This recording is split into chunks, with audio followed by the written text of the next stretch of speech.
Hello everyone, I'm Navin. Welcome to Nanovachi. So இந்த video என்ன பார்க்க போறோம்னா the human in the yard. So இந்த படத்தோட ஆஃபிஷியல் ட்ரெயிலர் ரிலீஸ் பண்ணியிருக்காங்க. ஸோ நம்ம யூனிவர்சல் பிக்சர் தான் வந்துட்டு ரிலீஸ் பண்ணியிருக்காங்க the human in the yard. So பார்க்குறதுக்கே ஒரு வந்துட்டு ஹாரர் த்ரில்லர் தான் இருக்குது. பிகாஸ் வந்து தமிழ் பார்க்குறதுக்கே. ஸோ இதுவும் வந்துட்டு வாட்ச் செட்டை நான் போட்டு வச்சுருந்தேன். ஸோ ரியாக்ட் பண்ணலான்னு சொல்லிட்டு, ஏன்னா வந்து யூனிவர்சல், பேரமௌண்ட் பிக்சர், வேற என்ன இருக்குது, வார்னர் ப்ரோஸ், WB, சோனி பிக்சர்ஸ்ல அவங்க கிட்டேருந்து வர படங்கள்லாம் வந்துட்டு ஹாரரா இருக்கட்டும், சூப்பர் ஹீரோ படமா இருக்கட்டும், ஆக்ஷன் த்ரில்லர் படமா இருக்கட்டும், எல்லாமே வந்துட்டு வேற லெவல்ல ஒரு மாதிரி யூனிக்காவும் ஒரு டிஃப்ரெண்டான படம் அவங்க தாங்க கொடுப்பாங்க. சரிங்களா, ஒரே ஜானரா இருந்தா கூட டிஃப்ரெண்டான படம் அந்த ப்ரொடக்ஷன் டீம்ல தான் வரும். என்னை பொறுத்த வரைக்கும், நான் பார்த்த வரைக்கும் மோஸ்ட்லி. ஸோ அந்த வரிசையில வந்துட்டு the human in the yard இந்த படத்தோட ஆஃபிஷியல் ட்ரெய்லர் நம்ம தமிழ் பார்த்தோம். Let's watch. Okay, yes, with the countdown 3, 2, 1, go.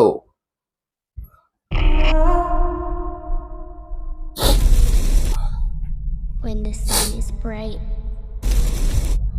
and the wind is still,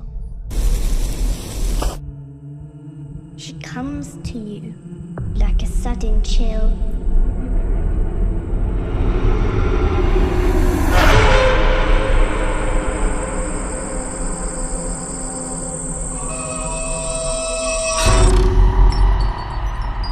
Draped in black from head to toe.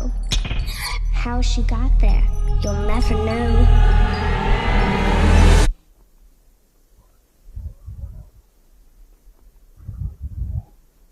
Silent இருக்கு. Today's the day. Oh, shit.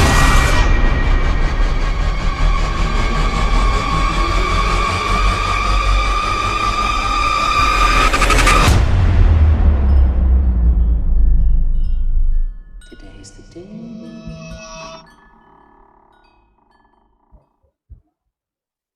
Okay, the human in the yacht.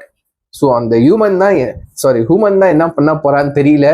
So it's a horror thriller film தான். So எப்படி இருக்க போதோ, ஒரு trailer கிடையாது, இது ஒரு tease பண்ணியிருக்காங்க. ஸோ எப்படி அதோட ஜானர், இந்த படம் எப்படி போக போகுது அப்படிதான் டீஸ் பண்ணியிருக்காங்க. ஸோ நம்ம வந்துட்டு இந்த கான்ஜூரிங், த நான் சீரீஸ், அந்த ஃப்ரெண்ட்சஸ்லாம் பார்த்த ஃபேன்ஸ் நம்ம. ஸோ இந்த படம் வந்துட்டு அந்த அளவுக்கு போகுமா கம்பேர் பண்ணா கண்டிப்பா தெரியல. படம் வந்தால் தான் தெரியும். ட்ரெய்லர் லைக் இதை வச்சு அதை ஜட்ஜ் பண்ண முடியல. கண்டிப்பா இது ஒரு ஹாரர் ஃபிலிம் தெரியுது, பேய் படம். ஸோ ஸ்டாரி எப்படி போக போகுது, மேக்கிங் எப்படி போக போகுது, முக்கியமா இந்த மாதிரி ஹாரர் ஃபிலிம் படத்தெல்லாம் மேக்கிங் தான் ரொம்ப முக்கியம். ஸோ ஜம்ப் ஸ்கேர் அளவான அளவுக்கு தான் வந்துட்டு ஜம்ப் ஸ்கேர் வைக்கணும். எல்லா நேரத்துலையும் ஜம்ப் ஸ்கேர் வச்சா கண்டிப்பா அது ஒர்க் அவுட் ஆகாது. அந்த பயம் வந்துட்டு ரொம்ப சலிச்சு போயிடும்னு சொல்லுவேன்.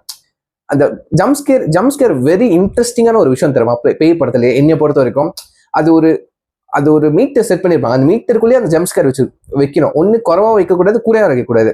ஜம்ப் ஸ்கேர் அதிகமாச்சுன்னா நம்மளுக்கு தெரிஞ்சிடும் இந்த கட்டத்துல கண்டிப்பா ஜம்ப் ஸ்கேர் வரத்தான் போகுது. சவுண்டை போட்டு ஒரு சவுண்ட் எஃபெக்டை வச்சு நம்மள பயமுத்து தான் போறாங்க அப்படின்னு நம்மளால ப்ரிடிக்ட் பண்ண முடியும்.